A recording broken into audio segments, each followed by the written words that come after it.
Feira, que fez na Cooperativa Regional Agropecuária Sul Catarinense, em São João do Sul. Queria agradecer a presença da professora Roberta, como membro da banca, a Johanna, representante da CEGEX, aos colegas Monique e Vini, que estão prestigiando a defesa de estágio da Eduarda. Então, nesse momento, começamos a defesa de estágio da estudante Eduarda. Eduarda, fique à vontade para fazer a tua apresentação e, no final, nós vamos fazer as nossas considerações. Tá bom? Certo.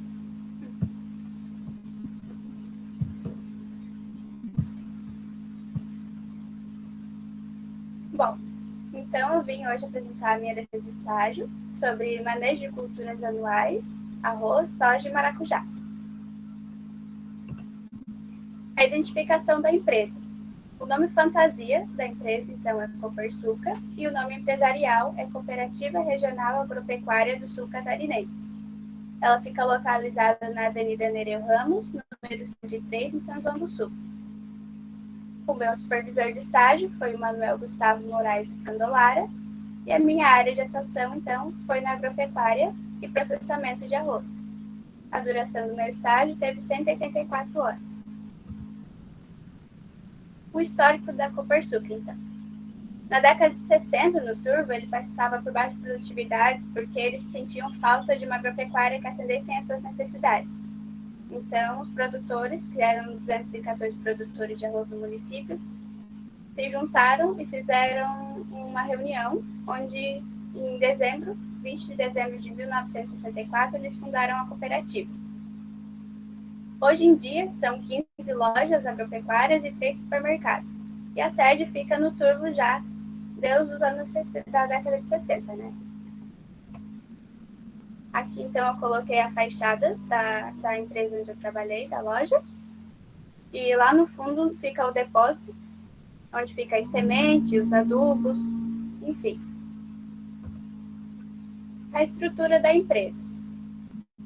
A primeira imagem aqui eu coloquei, então, o balcão, onde a gente fazia o atendimento das pessoas.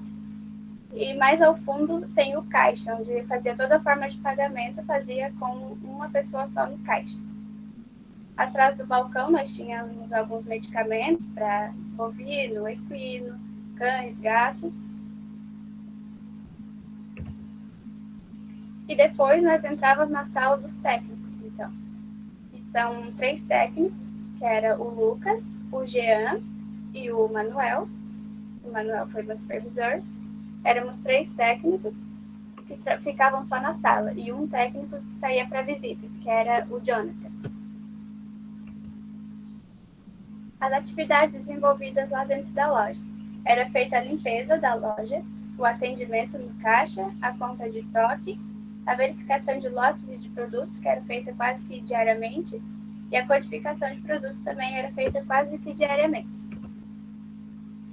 A codificação, então, vinha esses papéis para a gente, né, com o número do código, o nome do produto, o valor, as unidades, e daí a gente via, colocava o código e codificava cada produto para pôr nas prateleiras.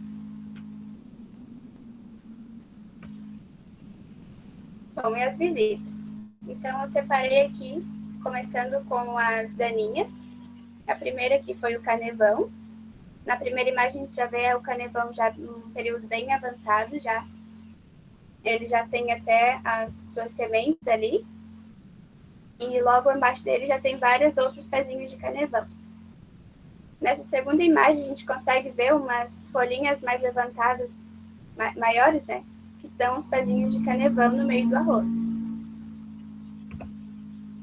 Bom, então, para o controle do canevão, a gente usa o clincher e um óleo vegetal, se puder, né? A quantidade é de 1 por 1. Então, a mesma quantidade que for colocado o produto clincher, tu vai colocar do óleo vegetal. O produto ele é faixa vermelha e ele é um herbicida sistemático e pós-emergente da daninha. A tiririca. A tiririca são, então, essas daninhas, que são essas bolinhas marronzinhas, e elas se destacam bastante por causa da seca também. E a gente pode ver que essa lavoura estava bem infestada.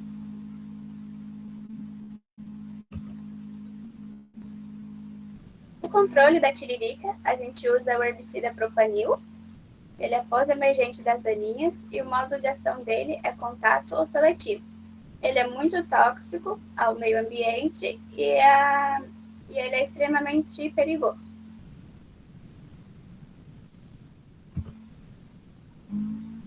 O arroz vermelho. O arroz vermelho aqui também a gente consegue ver que ele é muito mais elevado do que o arroz normal. A coloração dele tem um verde mais clarinho e ele é mais distribuído na lavoura. Então, o arroz vermelho. Ele é mais alto que o arroz branco, como eu já havia falado. O pericarpo dele tem a coloração avermelhada por conta do tanino e da antocianina. E ele é mais distribuído na área. A umidade dos grãos são mais elevadas também. A coloração com o verde mais claro em relação ao arroz normal. E a produtividade do arroz branco diminui, porque o arroz vermelho, como ele é maior, ele cresce e acaba abafando o arroz normal e causa a diminuição da produtividade. O que fazer para, então, combater o arroz vermelho? Fazendo a rotação de cultura com o sorgo ou com a soja, arrancar de dentro da lavoura e tirar de dentro também, dar banho.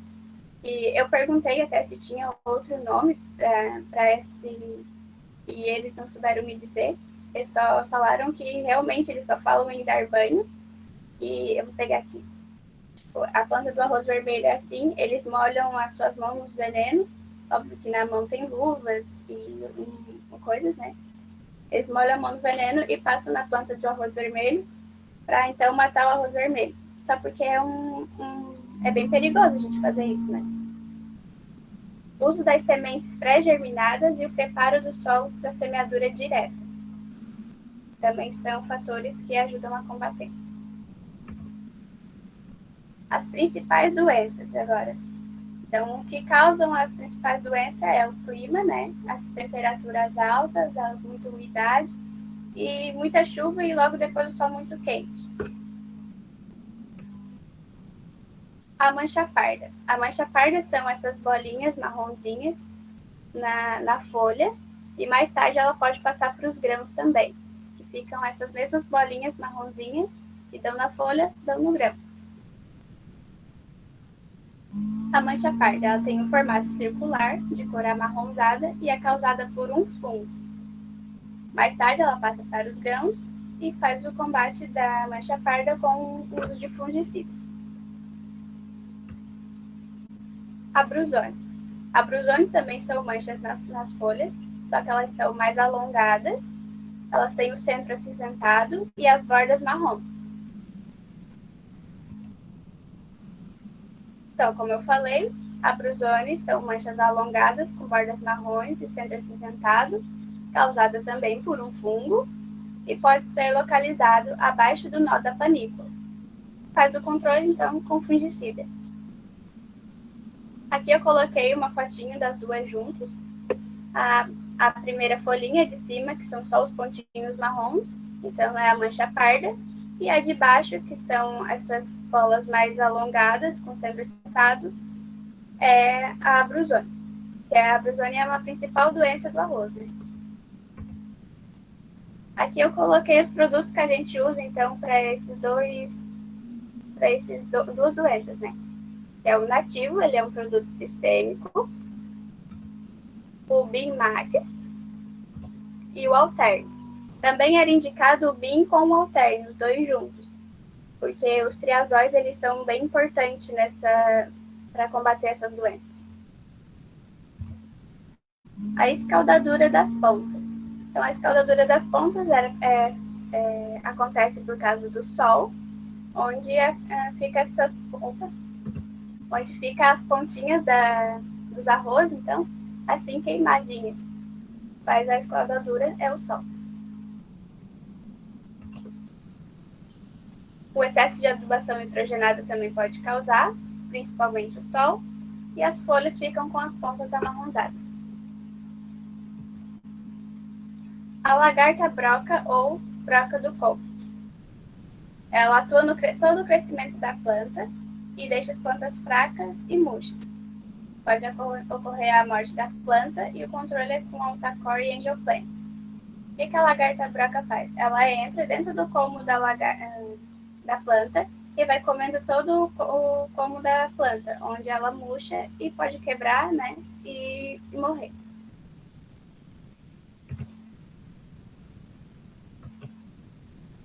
A bicheira da raiz. A bicheira da raiz afeta todo o sistema radicular da planta e ela tem perca na produtividade e a propagação pelos escoamentos da água. E controla-se, então, tirando toda a água da granja.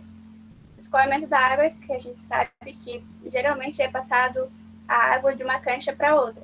Então, quando faz esse processo, a bicheira vai junto com a água e vai afetando toda a tua cultura, né? E a gente, então, faz o controle tirando toda a água, não pode deixar nenhuma pocinha, porque ela se desenvolve até em um pouquinho de água que fica no meio. Então, tem que tirar realmente toda, secar toda e deixar um tempo, e depois voltar com a água. O nematóide. Ele causa desuniformidades na lavoura, rebolias com plantas mais baixas e pode se combater fazendo tratamento de sementes. Na primeira imagem, então, eu coloquei uma imagem da larvinha.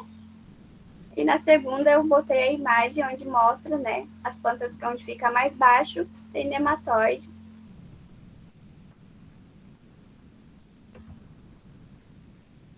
Bom, o bicudo. Ele libera uma seiva tóxica e ocorre a morte interna das plantas. As espiguetas ficam vazias, mas manchas amareladas na lavoura, consegue ver visivelmente, porque toda a lavoura vai ficando com essas manchas amareladas, e previne-se, então, levantando o nível da água. É botado algum inseticida quando tem muito bicudo por metro quadrado. Aqui, então, eu coloquei uma fotinho do bicudo, né? Ele sempre fica de ponta cabeça, viradinho, então, para a água. E o inseticida que a gente indica colocar é o Actara 250. Ele é uma faixa azul. Então, a classificação toxicológica dele é de 3 e a classificação ambiental também é de 3. A toxidez de ferro é a falta de manejo do solo. Não é tanto da cultura, mas sim do preparo, todo o preparo do solo que tu faz antes. Pode ser corrigido com calcário e ele é visivelmente na coloração da água, que fica com essas manchas assim azuladas, como se fosse derramasse algum óleo na água, sabe? Bom, a cultivar 122. A cultivar 122 foi algo que nas últimas 2, 3 semanas do meu estágio, o meu orientador ele ficou menos presente, né? Porque ele estava fazendo reuniões para ver. E o que aconteceu é que a parte ali mais branquinha, ela fica toda enrosquilhadinha e até a folha bandeira também fica toda enrosquilhadinha. Foi uma intoxicação pelo produto Lloyd e só aconteceu na cultivar 122. Nas outras cultivar não aconteceu. Só aconteceu com a 122, que foi usado o Lloyd para o combate do canevão. Foi um herbicida, né? Ele causou uma intoxicação na planta. Aqui eu também coloquei. Ele vai até a pontinha lá, enroladinho, o que não deixa sair o cacho para fora, né? Então tem toda uma perca na produtividade da lavoura.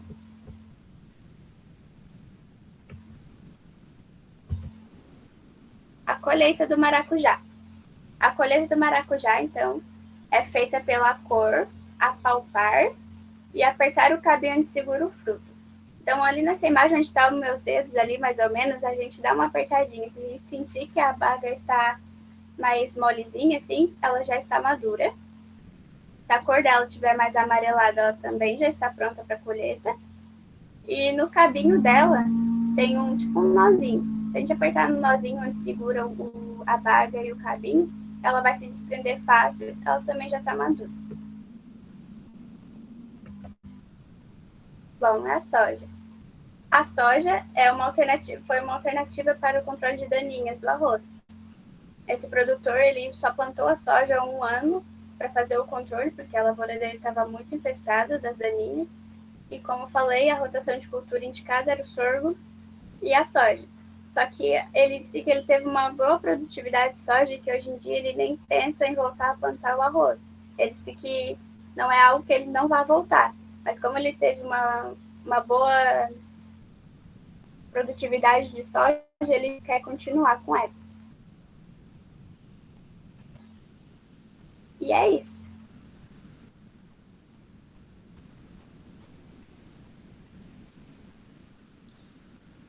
Então, nesse momento, passamos a palavra à professora Roberta, que compõe a banca. Oi, Eduarda, tudo bem? Me escuta bem? Sim. Primeiro, eu quero agradecer o convite. Muito obrigada por ter me chamado para ser tua banca. Quero agradecer ao professor Luiz Fernando. Temos feito boas parcerias, né, professor? Quero agradecer aos presentes. Assim, Eduarda, a primeira coisa que eu quero te falar é que eu gostei muito do teu trabalho, tá? E eu fico muito feliz que ele esteja sendo gravado, a tua apresentação ela foi gravada, porque ela pode servir de referência para outros alunos que estiverem em dúvida com relação a como organizar uma apresentação. Por que eu falo isso? Porque eu participo de muitas bancas, né? Até por causa da questão do meio acadêmico que eu pertenço. E uma das coisas que sempre é dita e que sempre é batido muito na tecla é a questão dos slides, da organização dos slides. Slides fáceis de compreender, né?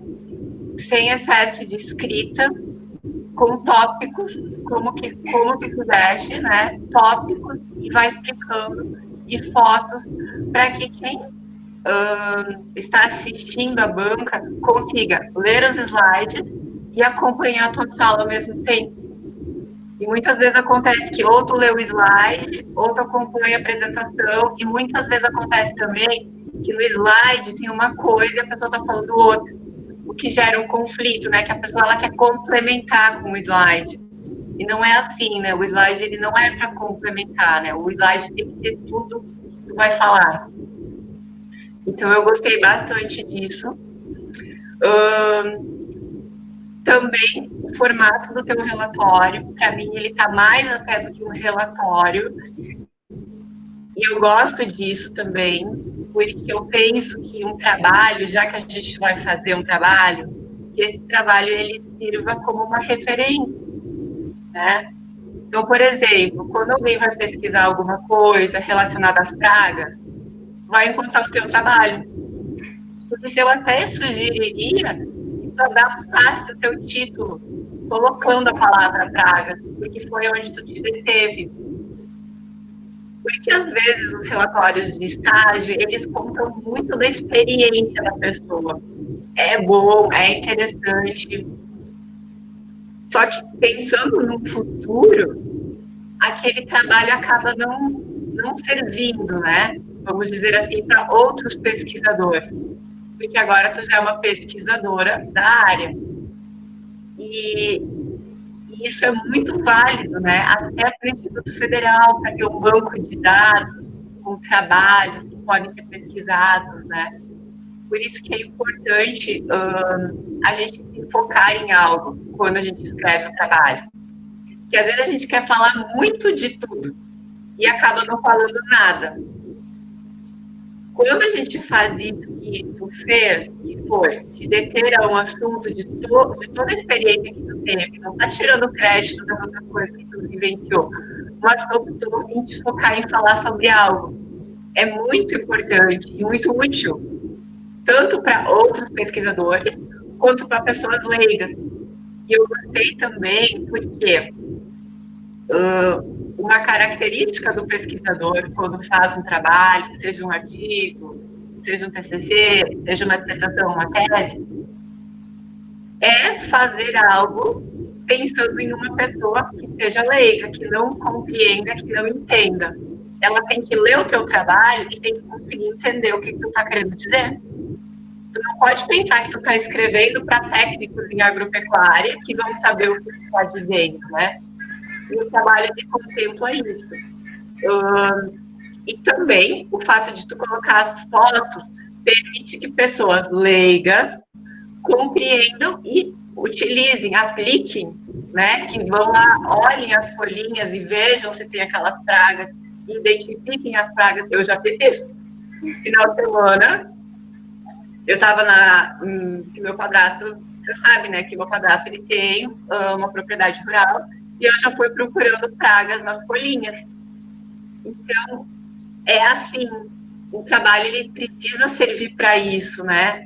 Não desmerecendo outros tipos, mas eu penso que ele acaba sendo muito válido para o meio acadêmico, para a escola, para o Instituto Federal, para a área. Então, parabéns por isso, tá? Eu adorei, achei que ficou muito bom, tá? Deixa eu olhar minhas anotações.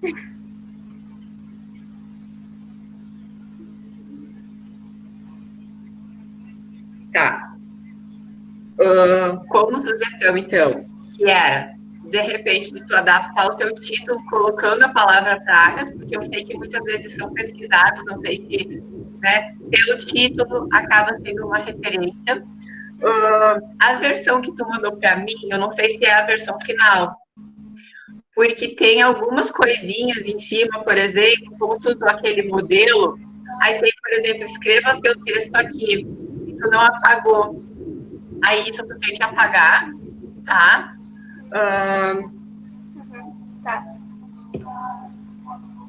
Para não ficar, porque no modelo do relatório tem algumas coisas pontuais que eles escrevem para tu ir colocando, e isso tu tem que deletar para não ficar na versão final. Por exemplo, lá onde diz resumo, também tu deixou escrito língua vernácula. Também tu tem que apagar o língua vernácula.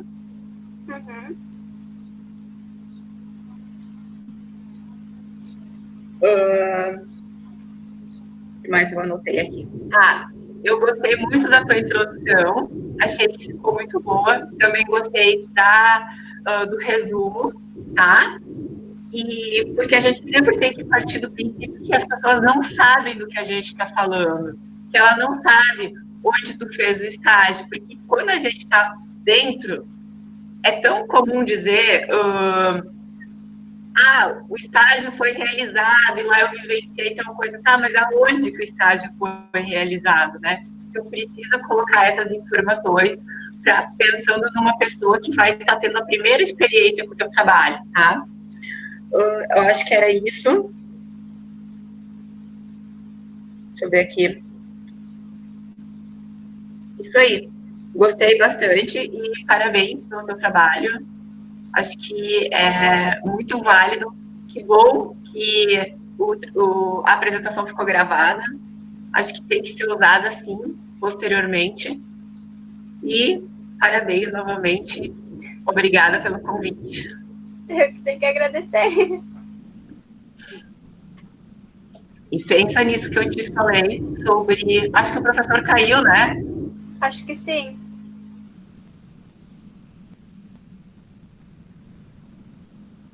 Então vamos esperar ele voltar. Pensa nisso que eu te falei, de repente tu adaptar o teu título, colocando a palavra pragas. E no trabalho, tu não chegou a colocar sobre os fungicidas, né? Tu não colocou, aqui na apresentação tu colocou, e eu achei bem legal também. Tu pode dar uma complementada, se tu tiver tempo, já que tu colocou na apresentação, copia e cola lá embaixo de cada uma das pragas. Porque hoje, esse é o fungicida referência. Daqui a 20 anos, pode ser que seja outro. Aí eles vão dizer assim, olha só, há 20 anos atrás tem esse trabalho aqui, que foi feito pela Eduarda. Ela estava indicando esse sendo o fungicida ideal, entendeu? Porque é o que a gente faz, a gente olha as coisas lá no passado e pensa, olha como é que era, né? E tu tem que ter uma referência da época. E quando tu faz só um relato, porque eu vou falando até que o professor entre, quando tu faz só um relato que tu vivenciou lá, tu não tá agregando nada, tu só tá contando a tua experiência, o que é importante, mas às vezes não é uma coisa que pode ser referenciada no futuro. Ah, me lembrei de mais uma coisa. Que aproveito que o Vini e a Monique estão na sala e que vai ficar gravada, é que eu sinto falta de, às vezes, vocês colocarem mais referências, não na internet só, tá? Porque, por exemplo, tem os professores da escola ali, eles escrevem um monte de artigos, fazem publicações, referenciem esses professores, peguem lá os artigos que eles escreveram sobre esses assuntos e coloca um trechinho, usa ele como citação. Tu vai deixar, copiar lá do texto dele e colar no teu, botar entre aspas, tem que ver como é que faz a referência certinha pela BNT, e referencia esse professor. Porque aí tu vai estar dizendo, olha só, o professor tal já disse isso. Então, tu vai fazer o quê? Tu vai sustentar, teoricamente, o teu trabalho. Né? Eu posso já te falar isso porque o teu trabalho está encaminhado para ser um trabalho científico já. E o trabalho científico faz referência a outros trabalhos científicos que já foram feitos. Entendeu? Sim. Veja se o professor não te mandou nada no WhatsApp.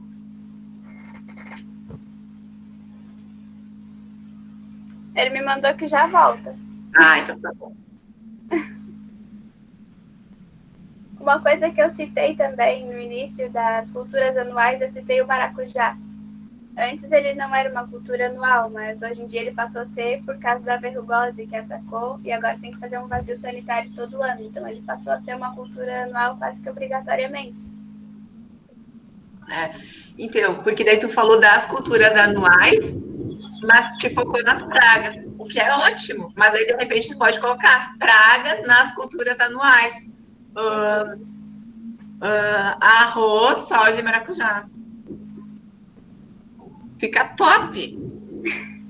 Aí tu manda para eles lá, eles vão ter, olha só isso aqui. Primeira coisa, quando alguém começa a fazer o estágio, começa a aprender, já dá o teu trabalho para a pessoa ler. Primeira coisa que ela tem que saber.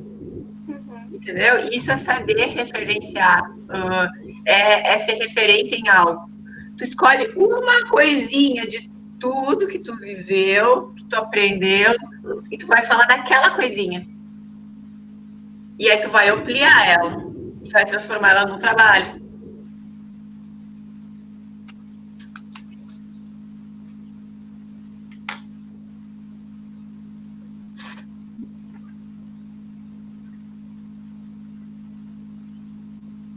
E como é que tá a pandemia agora? Tá fazendo o quê?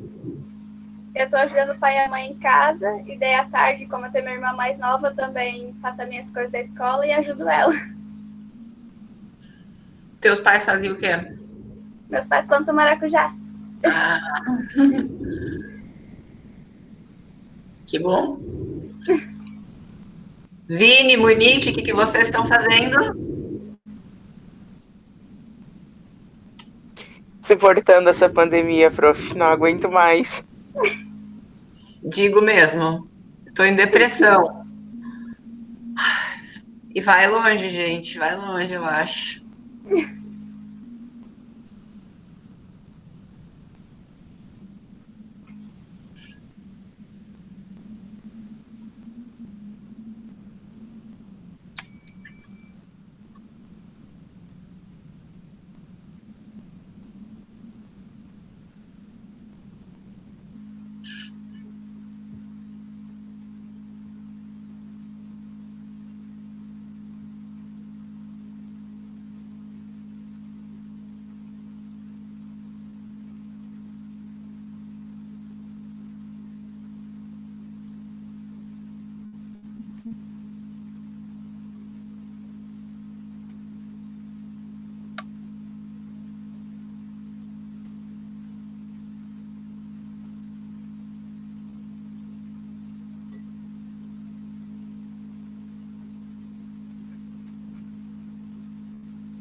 Alô? Oiê. Tá me ouvindo? Sim. Ah, desculpa, pessoal, caiu a minha conexão aqui. Tá bom? Acontece. Ainda bem que acontece. Agora são as minhas considerações. Então,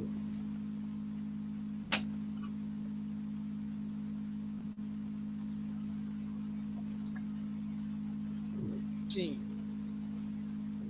A parte da estrutura curricular. Deixa eu desligar aqui. Agora tem dois ligados.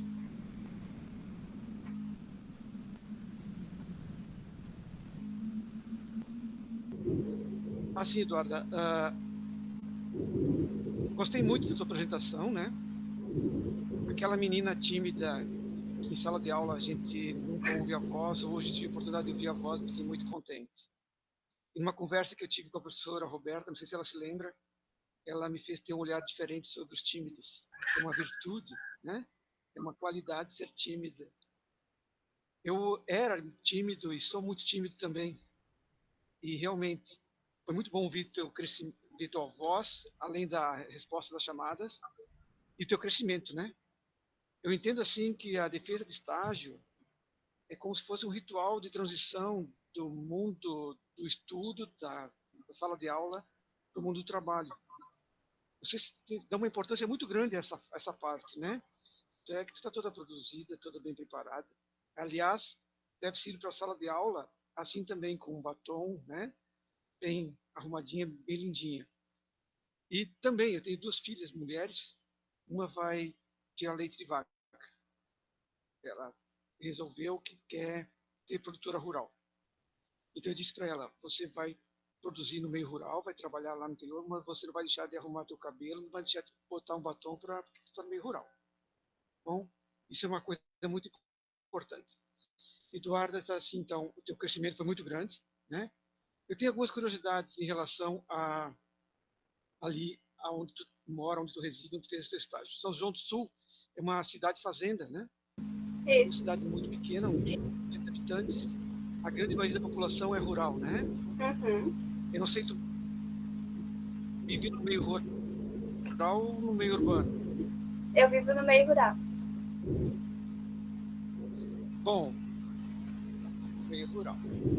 Então, assim, a base da economia é a agricultura, né? Eu queria saber de ti, já que tu mora aí, o que tu pode observar? A qualidade de vida das pessoas que vivem no meio rural, ela é algo, assim, interessante? Eles têm uma qualidade de vida boa no interior? E se tem muitos jovens que estão voltando para a agricultura ou eles estão deixando o meio rural? O que tu pode observar nesse período de estágio, nessa tua vivência aí? No meu estágio, tanto com as visitas que a gente fazia, a gente observava também que muitos filhos já estão aprendendo com os pais para ficar já no meio rural. Até a gente teve uma lavoura que ela foi considerada das melhores da região, e onde o pai ensinou os filhos, e agora são 2 filhos que trabalham junto, e eles estão tocando, no caso, né, a propriedade que era do pai. Que bacana, né? Até porque a agricultura hoje está mais fácil que tempos atrás, né? Hoje tem muitos recursos, muitas máquinas, muitos produtos que facilitam a vida do produtor rural. Temos a internet, a TV a cabo, temos tudo no meio rural, que uma cidade tem também. Além de tudo, a qualidade de vida, né, que é no interior. Eduardo, assim, então, gostei muito da tua apresentação, tá? Observei muito o teu crescimento e aquelas palavras que a professora Roberta falou anteriormente, da apresentação, da qualidade, né, da tua apresentação, realmente é isso mesmo, tá? Slides enxutos, com os tópicos bem objetivos, né? Tua dicção, tua forma de apresentação foi excelente. Tá, Eduarda? De minha parte era isso, né? Não sei se tem mais alguma consideração a ser feita. Eu, por mim, estou por encerrar a apresentação. O Vini e os demais colegas já fizeram suas colocações? Não. A Monique também. Querem comentar alguma coisa?